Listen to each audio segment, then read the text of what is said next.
वालेकुम, मेरा नाम अदनान रज़ा खान है। और जनाब 2-3-4 महीने से ये हो रहा है कि डंपर किनके लोग आके कुचले जा रहे हैं, मारे जा रहे हैं। और डीआईजी ट्रैफिक जो है वो फरमाते हैं कि डंपर को देखकर आप साइड पकड़ लें, यानी कि कानून जो है उस पर अमल दरामद नहीं करवाया जाएगा। आवाम को ये मशवरा दिया जा रहा है कि आप अपनी हिफाजत खुद करें, डंपर को देख के साइड पकड़ लें, क्योंकि डंपर की टाइमिंग जो है वो 11 बजे से सुबह 6 बजे तक की है, उस पर अमल नहीं होगा।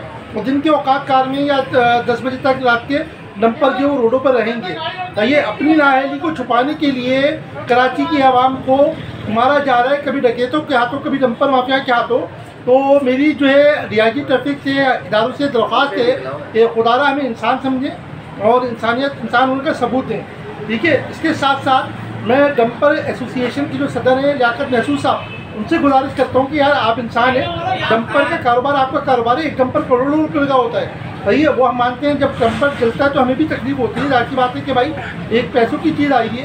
तो लेकिन आपको ये चाहिए कि आप जो है वो हड़ताल इस हाल से कर रहे हैं कि आपको जो है पाबंद ना किया जाए। आप हड़ताल ना करें, अपने डंपर एसोसिएशन के ऑनर्स को समझाएँ कि भाई आवाम का ख्याल करें और डंपर जो है एहतियात से चलाएँ। जज़ाकल्लाह, अल्लाह हाफ़िज़।